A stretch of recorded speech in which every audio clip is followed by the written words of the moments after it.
एक बड़ा ही इजी सा टॉपिक पढ़ेंगे, लेकिन इसमें से क्वेश्चन आने की प्रोबेबिलिटी काफ़ी ज़्यादा है। आज हम बात करेंगे लैंड रिसोर्स की। किसकी?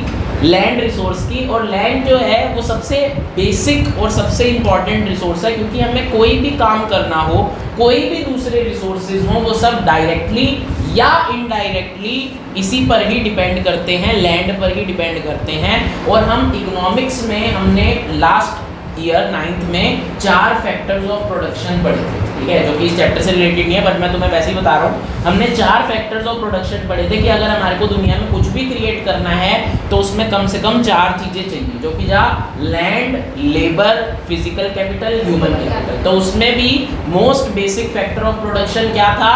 लैंड, ठीक है, कि कोई भी हो चीज़ उसमें डायरेक्टली या इनडायरेक्टली वो लैंड पर डिपेंड करती है। हम इस चैप्टर में स्पेसिफिकली बात करेंगे इंडिया के लैंड रिसोर्स के बारे में। किसके बारे में? इंडिया का जो लैंड रिसोर्स है वो किस तरीके का है, इंडिया की ज़मीन किस तरीके की है, माउंटेन्स हैं, प्लेट्यूज हैं, कितने परसेंट क्या है, कैसे कैसे वो ज़मीन जो जितना लैंड एरिया है वो धीरे धीरे खराब होती जा रही है, और जो वो खराब हो रही है उसको हम कैसे बेटर कर सकते हैं। टोटल लैंड एरिया कितना है और कितना ऐसा एरिया है जिसको आज तक हम काउंट ही नहीं कर पाए क्योंकि वो डिस्प्यूटेड लैंड है। ये सारी चीज़ें एक एक करके हम जानेंगे।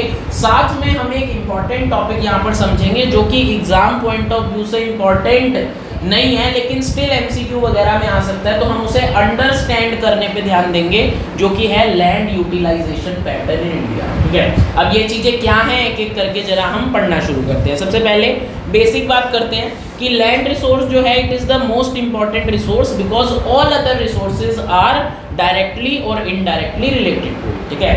मान लो कि आपने वॉच पहनी हुई है, ठीक है, आपने जो वॉच पहनी हुई है क्या वो एक रिसोर्स है? अरे हाँ है, वो एक रिसोर्स है, ठीक है। तो ये कहीं ना किसी फैक्ट्री में बनी होगी, ठीक है। फैक्ट्री जो है वो लैंड पर सिचुएटेड है, बात समझ में आ रही है, ठीक है। तो we perform all economic activities using land resource. सारी इकोनॉमिक एक्टिविटीज जो हैं वो डायरेक्टली या इनडायरेक्टली लैंड रिसोर्स पर ही बेस्ड हैं, ठीक है। और लेकिन दुख की बात ये है कि जो लैंड रिसोर्स है वो फाइनाइट है, यानी कि वो लिमिटेड है, वो अनलिमिटेड नहीं है। अरे जो इंडिया की बाउंड्री है वो फिक्स्ड है ना, कि इंडिया के पास इतना ही लैंड है, ये थोड़ा सा स्ट्रेच करके चाइना में घुस गए, ऐसा तो नहीं है ऑप्शन, ठीक है। Hence it should be used carefully. तो क्योंकि ये लिमिटेड है तो इस वजह से हमारे को इसको केयरफुली इस्तेमाल यूज करने की ज़रूरत है, ठीक है। चलो इसके बाद हम बात करते हैं कि इंडिया में लैंड डिस्ट्रीब्यूशन किस तरीके से है। इंडिया में हमारे को बेसिकली 3 तरीके के टेरेन देखने को मिलते हैं, 3 तरीके के टेरेन देखने को मिलते हैं। एक है प्लेन्स, दूसरा है माउंटेन्स, तीसरा है प्लेट्यू, ठीक है। प्लेन्स तुम ऑलरेडी जानते हो कि जैसे दिल्ली हो गया, बिहार हो गया, गुजरात हो गया, यूपी हो गया, पंजाब हो गया, ठीक है। जो प्लेन लैंड है जो कि एग्रीकल्चर के लिए और इंडस्ट्री करने के लिए सबसे बेस्ट माना जाता है, क्योंकि यहाँ पर एक्सेस मूवमेंट बहुत ज़्यादा ईजी है। क्या है? बहुत ज़्यादा ईजी है। और इंडिया के अंदर टोटल प्लेन लैंड जो है वो है 43%। कितना है? 43%, which is a very good number. अब वो वेरी गुड नंबर किस वजह से है? देखो 43% प्लेन लैंड है, मतलब काफ़ी सारा प्लेन लैंड है, और प्लेन लैंड सूटेबल होता है एग्रीकल्चर के लिए, मैन्युफैक्चरिंग सेक्टर के लिए, तो इसी वजह से इंडिया में काफ़ी ये इकोनॉमिक एक्टिविटीज़ बूम पर भी, ठीक है। नेक्स्ट हम बात करते हैं कि जो 30% लैंड एरिया है वो है माउंटेन्स। क्या है? माउंटेन्स। अब देखो माउंटेन्स जो हैं वहाँ पर बहुत ज़्यादा इंटेंसिव इकोनॉमिक एक्टिविटी नहीं करी जा सकती, लेकिन still mountains are important. Mountains important किस तरीके से होते हैं? सबसे पहले तो वो जो हमारा इकोलॉजिकल बैलेंस है उसको मेंटेन करने में हेल्प करते हैं, हमारी वाटर टेबल को रिफ्रेश करने में, रिप्लेनिश करने में हेल्प करते हैं, क्योंकि माउंटेन्स पर ही बेस्ड होती हैं रिवर्स। क्या बेस्ड होती हैं? रिवर्स, ठीक है। तो 30% of the total surface area of country are mountains which ensure perennial मतलब evergreen flow of some rivers and provide facilities for tourism and ecological aspects, ठीक है। तो घूमने फिरने के भी काम आते हैं ऑब्वियसली, ठीक है। अगला जो हम थर्ड टाइप का टेरेन पढ़ने जा रहे हैं वो है प्लेट्यूज, जो कि इंडिया में है 27%। कितने हैं? 27%। अब देखो प्लेट्यू सबसे पहले होता क्या है, कोई बताना चाहेगा? Very nice. हम लोगों ने 9th में ज्योग्राफी का 2nd चैप्टर पढ़ा था, फिजिकल फीचर्स ऑफ इंडिया, जहाँ पर हमने प्लेट्यू के बारे में डिटेल में जाना था। कि जो रेज्ड प्लेटफॉर्म लाइक स्ट्रक्चर होता है उसको हम कहते हैं प्लेट्यू, ठीक है। और जो साउथ इंडिया का काफ़ी सारा हिस्सा है वहाँ पर हमारे पास बड़ा सारा प्लेट्यू रीजन है, ठीक है। अब प्लेट्यूज की खासियत क्या होती है कि वो रिच होते हैं, वो रॉकी एरिया है, वो रिच होते हैं किसमें, मिनरल्स में, फॉसिल फ्यूल्स में, ठीक है। तो about 27% of area of the country is plateau region that possesses rich reserves of minerals, fossil fuels, forest.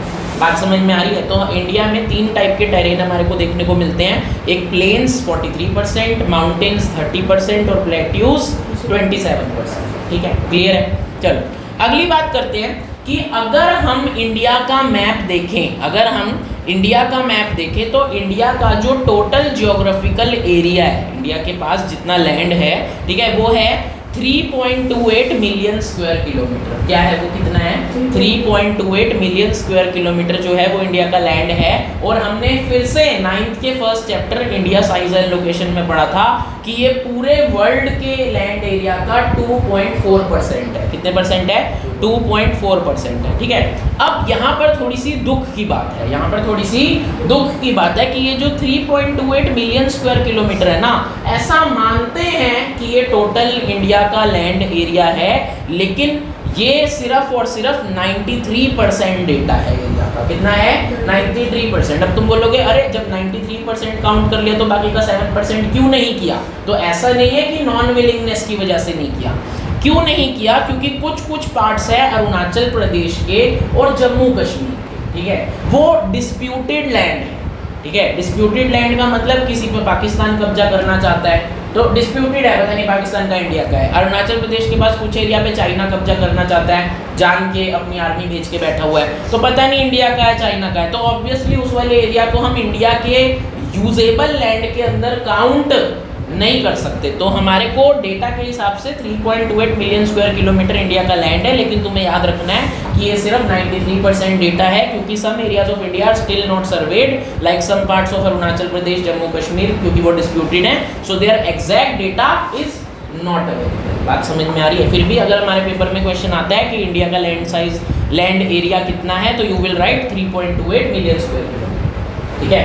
चलो अब हम चलते हैं अगली बात, इससे ज़्यादा ही होगा, इससे ज़्यादा ही होगा, ठीक है, क्योंकि इतना तो सर्वे कर चुके हैं, कुछ एरियाज जो है वो अभी अनसर्वेड है, ठीक है। देखो अब हम इससे अगली चीज़ पर चलते हैं, जो कि एक इम्पॉर्टेंट चीज़ है, 1 नंबर में क्वेश्चन आ सकता है, ठीक है, जो कि है नेट सोन एरिया। और इवन ये भी तुमने 9th के पहले चैप्टर इकोनॉमिक्स के पालमपुर के अंदर समझा था कि नेट सोन एरिया क्या होता है, ठीक है। तो नेट सोन एरिया होता है total area Son with crops in a country in a country is called net sown area, ठीक है। कि ऐसा कितना एरिया था देश के अंदर, ऐसा कितना लैंड एरिया है देश के अंदर जहां पर क्रॉप्स उगाई गई, जहां पर क्रॉप्स उगाई गई। अच्छा मैं यहाँ पर तुमसे एक क्वेश्चन पूछना चाहूँगा, मैं यहाँ पर तुमसे एक क्वेश्चन पूछना चाहूँगा। मान लो इसका एक फार्म हाउस है, सलमान खान की तरह इसका भी एक फार्म हाउस है, और वो है 10,000 गज का, बहुत बड़ा, कितना, 10,000 गज का आशुतोष का फार्म हाउस है। और उस 10,000 गज के फार्म हाउस के अंदर इसने बहुत बड़े बड़े बरगद के पेड़, बनियन ट्रीज जो हैं वो उगा रखे। तो तुम मुझे बताओ क्या वो नेट सोन एरिया में आएगा? हाँ आप बोलो, हाँ आप बोलो, जल्दी बोलो।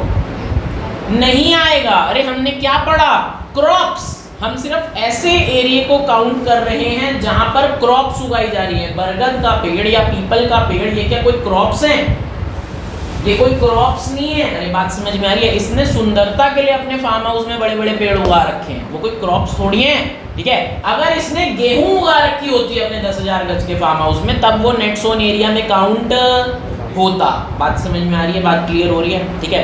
अब देखो नेट सोन एरिया हमने जाना कि ऐसा एरिया एक देश के अंदर जिसके ऊपर क्रॉप्स उगाई जा रही हैं उसको कहते हैं नेट सोन एरिया। समझ में आई बात? अब ये जो नेट सोन एरिया है ये कुछ स्टेट्स में ज़्यादा है और कुछ स्टेट्स में कम है। अरे ये बड़ी ही ऑब्वियस सी बात है।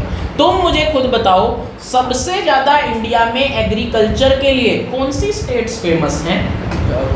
पंजाब फेमस है, हरियाणा फेमस है, यूपी फेमस है, बिहार फेमस है, ठीक है। ये सब क्रॉपिंग के लिए फेमस है। तो यहाँ पे नेट सोन एरिया, क्रॉप उगाया हुआ रीजन ज़्यादा होगा या कम होगा? ज़्यादा होगा, ठीक है। वेयरएज कुछ कुछ देश में ऐसे स्टेट्स हैं जैसे अरुणाचल प्रदेश, ठीक है, वहाँ पर टेरेन जो है वो बड़ा ही रॉकी है, तो वहाँ पर एग्रीकल्चर करना इतना अच्छे से पॉसिबल नहीं है, तो ऑब्वियसली वहाँ पर नेट सोन एरिया नेचुरली ही ज़्यादा होगा या कम होगा, कम होगा। तो इसी बात को हमें समझना है कि some states like Punjab and Haryana have more than 80% of net sown area, क्योंकि वहाँ पर प्राइमरी एक्टिविटी ही लोगों का क्या है, एग्रीकल्चर है, ठीक है, तो ज़्यादातर लैंड पर क्रॉप्स ही उगाई जाती हैं। Whereas in Arunachal Pradesh the net sown area is less than 10% due to unfavorable climatic conditions, hilly rocky terrain, ठीक है, तो वहाँ पर क्योंकि एग्रीकल्चर इतना सक्सेसफुली नहीं है, पॉसिबल ही नहीं है इजीली, तो इस वजह से वहाँ पर जो नेट सोन एरिया है वो कम है 10% से। बात समझ में आ रही है, ठीक है। These are just general points, ऐसा नहीं है you have to memorise them, but इनको अपने बैक ऑफ द माइंड में रखना, they might come in MCQs, ठीक है। या फिर भी अगर आपकी मैम का मन करे तो 2 नंबर का क्वेश्चन दे सकती है कि what is net sown area, why is net sown area fluctuating with in India, तो उसमें तुम पहले नेट सोन एरिया की डेफिनेशन लिखोगे, उसके बाद ये बताओगे कि वो फ्लक्चुएटिंग क्यों है, कहीं पे ज़्यादा कहीं पे कम क्यों है। बात समझ में आ रही है, ठीक है। चलो अब हम इस टॉपिक का एक बड़ा ही इंटरेस्टिंग चीज़ पढ़ते हैं, इस टॉपिक की हम एक बड़ी ही इंटरेस्टिंग चीज़ पढ़ते हैं जिसको तुम्हारे को रटना नहीं है, बस इसको अंडरस्टैंड करना है। क्या करना है, अंडरस्टैंड करना है। सब लोग जरा यहाँ पर ध्यान देंगे। देखो हम लोग पढ़ रहे हैं लैंड यूटिलाइजेशन पैटर्न, क्या पढ़ रहे हैं कि लैंड को किस किस तरीके से इंडिया के अंदर इस्तेमाल किया जाता है, उसको कैटेगराइज किया है गवर्नमेंट ने। क्या किया है, कैटेगराइज किया है गवर्नमेंट ने, और उसी को हम पढ़ने जा रहे हैं। एक बार समझोगे एकदम क्लियर हो जाएगा, एक बार देखेंगे।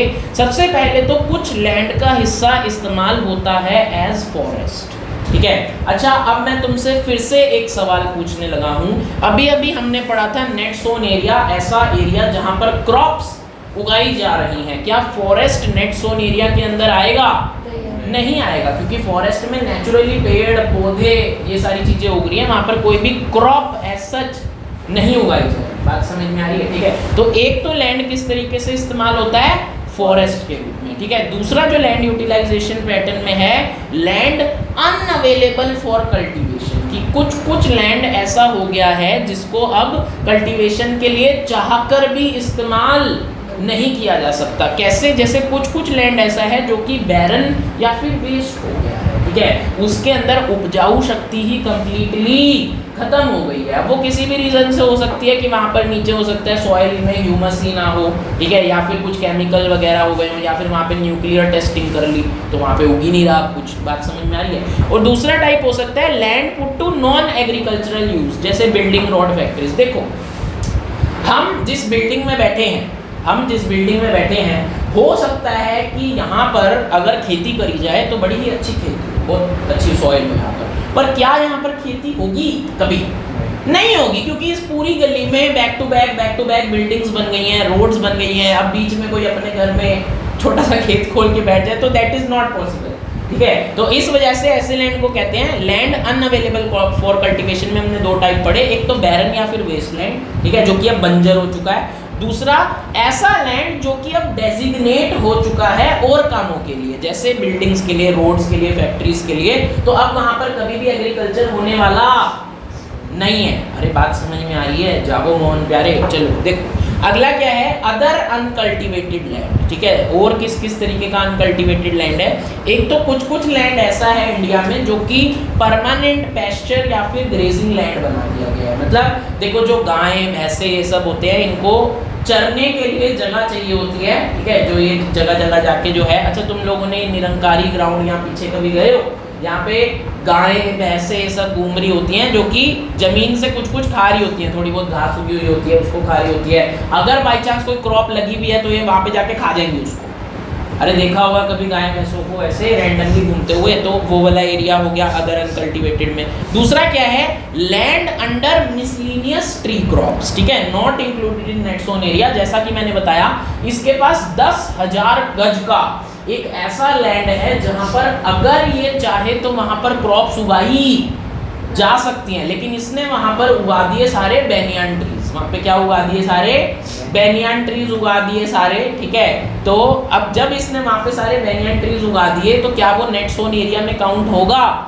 नहीं होगा, ठीक है, वो नेट सोन एरिया में काउंट नहीं होगा। क्यों? क्योंकि वो मिसलिनियस ट्री क्रॉप्स है, इसने सुंदरता के लिए कोई भी ऐसे पेड़ उगा दिए, लेकिन उसको हम कल्टीवेशन में काउंट नहीं करेंगे, एग्रीकल्चर में काउंट नहीं करेंगे, नेट सोन एरिया में काउंट नहीं करेंगे। अगले पे चलते हैं, कल्चरेबल वेस्ट लैंड। देखो ऐसे बहुत सारे लैंड्स हैं जिन पे अगर हम चाहें तो एग्रीकल्चर किया जा सकता है, उनके अंदर उपजाऊ शक्ति भी है, खाली पड़े हैं, लेकिन कल्चरेबल वेस्टलैंड वो होते हैं जो कि वहाँ पर एग्रीकल्चर किया तो जा सकता है, लेकिन 5 या 5 साल से ज़्यादा से वहाँ पे कुछ किया नहीं जा रहा, वेस्ट छोड़ रखा है उस समय किसी भी वजह से। मान लो जिसका वो खेत है वो चला गया कनाडा, अब वहाँ पे कोई है ही नहीं खेती करने के लिए पीछे, तो वो खाली पड़ा है 5 साल से, ठीक है, कोई भी रीज़न हो सकता है, ठीक है। अब अगले पे चलते हैं, फैलो लैंड। फैलो लैंड का मतलब ही होता है खाली, फैलो का मतलब क्या होता है?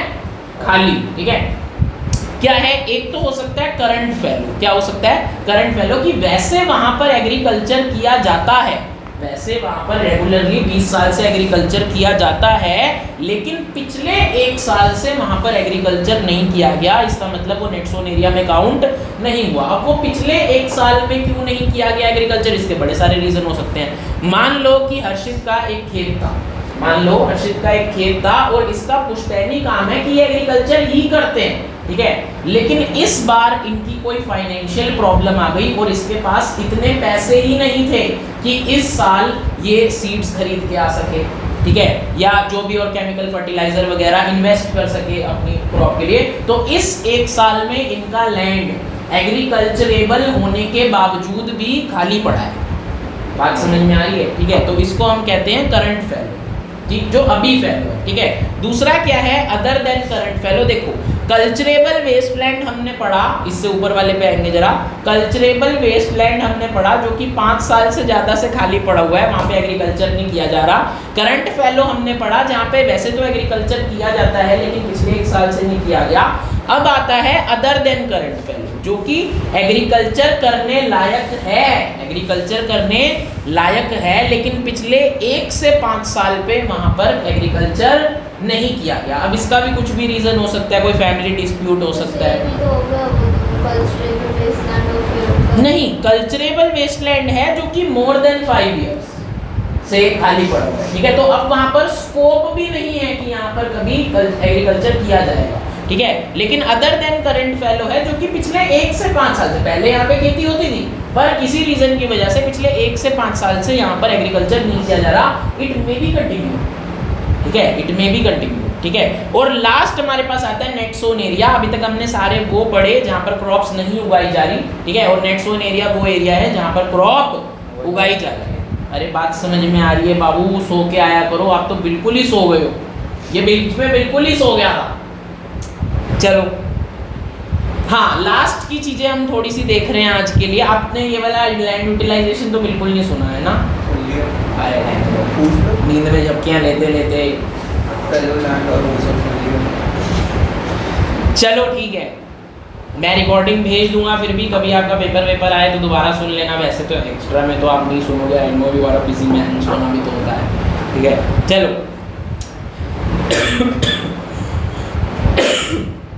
कुछ आखिरी बातें करते हैं लैंड रिसोर्स के बारे में, जिसमें अब देखो अभी तक हमने जाना लैंड रिसोर्स को हम कैसे कैसे इस्तेमाल करते हैं। प्लेन्स है, माउंटेन्स है, प्लेट्यूज है, लैंड यूटिलाइजेशन पैटर्न क्या है, नेट सोन एरिया क्या है, कहीं पे नेट सोन एरिया ज़्यादा है कम है। लास्ट बात कर रहे हैं डिग्रेडेड लैंड के बारे में। किसके बारे में? बहुत ही दुख की बात है, बहुत ही दुख की बात है कि इंडिया का जो टोटल एरिया है अभी हमने जाना 3.28 मिलियन स्क्वायर किलोमीटर है, उसमें से इंसानों ने अपनी गंदी हरकतों के कारण 1.3 मिलियन स्क्वायर किलोमीटर यानी कि लगभग 40% ऑफ टोटल इंडियाज लैंड जो है वो डिग्रेडेड काउंट होता है। कैसा काउंट होता है? खराब काउंट होता है, ठीक है। जहां पर अब एग्रीकल्चर किया चाह के भी वहां पे अब एग्रीकल्चर नहीं किया जा सकता, ठीक है। Around 40% of India's land is degraded due to human activities. और कुछ रीजंस तुम्हारे को याद रखने हैं, पेपर के पॉइंट ऑफ व्यू से बहुत इंपॉर्टेंट है, पेपर के पॉइंट ऑफ व्यू से बहुत इंपॉर्टेंट है, देखेंगे हरियाणा और पंजाब में सबसे ज़्यादा लैंड के डिग्रेड होने के रीज़न है ओवर इरिगेशन। क्या है वो? इरिगेशन मतलब पानी डालना। तो जो देखो, जो हरियाणा और पंजाब में इंटेंसिव फार्मिंग करी जाती है, बहुत ज़्यादा लेवल पर करी जाती है। अब जब प्रोडक्शन ज़्यादा चाहिए होती है तो फार्मर्स यूज़ करते हैं high yielding variety of seeds, chemicals, fertiliser, pesticide, ये सारी चीज़ें। ये जो high yielding variety of seeds होते हैं, माना कि ये यील्ड ज़्यादा देते हैं, ठीक है, आउटपुट ज़्यादा देते हैं, लेकिन बदले में ये मांगते हैं एक्सेसिव इरिगेशन। क्या मांगते हैं? Excessive irrigation. इस वजह से in the long run land पर जो है बुरा इफेक्ट पड़ता है और लैंड डिग्रेड तक हो जाता है। तो हरियाणा और पंजाब में मेजर रीजन है लैंड डिग्रेडेशन का, ओवर इरिगेशन। राजस्थान और गुजरात में एक बहुत बड़ी प्रॉब्लम है ओवर ग्रेजिंग की। किस चीज़ की? देखो, लोग जो है गाय, भैंस, ऊंट ये सब पालते हैं और उनको खुला छोड़ देते हैं, ठीक है। अब खुला छोड़ देते हैं, वो जगह जगह किसी फार्म में घुस गए, किसी कई क्रॉप्स लगे हुए हैं वहाँ घुस गए, वहाँ पे जाके ग्रेजिंग करते हैं। तो इस वजह से लैंड ओवर द ईयर्स बहुत ज़्यादा डिग्रेड हो गया है। बात समझ में आ रही है? ठीक है। अगला छत्तीसगढ़ और झारखंड, जैसा कि हमने बताया कि ये प्लेट्यू रीजन के अंदर आते हैं, तो यहाँ पर एक्सेसिवली माइनिंग करी जाती है मिनरल्स के लिए, रॉक्स के लिए, ओर्स के लिए, ठीक है। एक्सेसिव माइनिंग की वजह से वो जगह एग्रीकल्चर करने लायक नहीं रहती, क्योंकि वो बहुत गहरे गहरे बड़े बड़े गड्ढे कर देते हैं। ऑब्वियसली सॉइल जो है वो नहीं रहती इस लायक कि वहाँ पर एग्रीकल्चर किया जा सके, ठीक है। तो ये 3 तुम्हारे को रीजंस याद रखने हैं, एनसीईआरटी में सेपरेटली मेंशन्ड है। बात समझ में आ रही है? ठीक है। लास्ट चीज पढ़ रहे हैं आज के लिए। अभी हमने ये पढ़ा कि लैंड बहुत ज़्यादा डिग्रेड हो गया है, अराउंड 40% लैंड जो है इंसान ने वो खराब कर दिया है। अब जो चीज़ खराब हो गई है उसको ठीक करने का, कंजर्व करने का, देखो पूरे तरीके से तो ठीक नहीं करी जाती, नहीं करी जा सकती, पर जितना अब हमारे बस में है उसको बचाने का तरीका क्या है? लैंड कंजर्वेशन के कुछ तरीके पढ़ेंगे, जो कि तुम 6, 7, 8 से पढ़ते आ रहे हो, खुद से भी लिख सकते हो। देखो, अभी हमने जाना कि ओवर इरिगेशन की वजह से लैंड डिग्रेड हो रहा है, ठीक है, तो मत करो ओवर इरिगेशन, एक तो ये हो गया। अभी हमने जाना ओवर ग्रेजिंग की वजह से लैंड डिग्रेड हो रहा है, तो मत करो ओवर ग्रेजिंग। अभी हमने जाना ओवर माइनिंग की वजह से लैंड डिग्रेड हो रहा है, तो मत करो, ठीक है। एक तो तरीके ये हो गए, ठीक है, control over irrigation, over mining and over grazing, ठीक है। और हम क्या कर सकते हैं? एफोरेस्टेशन। क्या कर सकते हैं? एफोरेस्टेशन बोले तो रोनित, हाँ, पेड़ लगाना, और डिफोरेस्टेशन इसका उल्टा होता है पेड़ काटना। तो एफोरेस्टेशन कर सकते हैं जिससे कि सॉइल जो है बाइंड रहे, ठीक है। और क्या कर सकते हैं? प्रॉपर मैनेजमेंट ऑफ वेस्टलैंड, जो वेस्टलैंड अब हो ही गया है वेस्ट, उसको किस तरीके से सही तरीके से यूज करें जिससे कि और वेस्टलैंड इंक्रीज ना हो। साथ में बहुत इंपॉर्टेंट पॉइंट है कि देखो, जो हमारी इंडस्ट्रीज से वेस्ट निकलता है, गरम लावा हो गया, ये सारी चीज़ें, अगर ये हेल्दी लैंड के ऊपर जाता है, एग्रीकल्चरेबल लैंड के ऊपर जाता है, तो वहाँ के लैंड को ये डिग्रेड करता है, खराब करता है। तो हमें ये मेक श्योर करना चाहिए कि वो अच्छे से डिस्चार्ज हो, ठीक है, सही जगह पर जो उसकी प्लेस है वहाँ पर। Proper discharge and disposal of industrial effluents and waste after treatment, ठीक है। तो अभी हमने कंप्लीट करा लैंड रिसोर्स, ठीक है। एक बार फटाफट से रिवाइज कर लेते हैं, ठीक है। देखो, अभी हमने पढ़ा लैंड रिसोर्स के बारे में हमने जाना कि लैंड जो है वो मोस्ट इंपॉर्टेंट रिसोर्स है, क्योंकि सारे अदर डायरेक्टली या इनडायरेक्टली इस पर ही डिपेंडेंट है। पर ये है कि ये फाइनाइट है, लिमिटेड है, तो इसको ढंग से यूज़ करना चाहिए। इंडिया में 43% प्लेन्स हैं, 30% माउंटेन्स हैं और 27% प्लेट्यू रीजन है, ठीक है। अब टोटल जियोग्राफिकल एरिया इंडिया का है 3.28 मिलियन स्क्वायर किलोमीटर, लेकिन इसमें से ये सिर्फ 93% डेटा है, ठीक है। और नेट सोन एरिया होता है ऐसा एरिया किसी देश के अंदर जहाँ पर क्रॉप्स उगाई जाती हैं, ठीक है। और ये कुछ जगहों पर बहुत ज़्यादा है, जैसे पंजाब हरियाणा में 80% तक है, और कुछ जगहों पर बहुत कम है, जैसे अरुणाचल प्रदेश में सिर्फ 10% तक है। अब लैंड यूटिलाइजेशन पैटर्न को हमने डिटेल में समझा।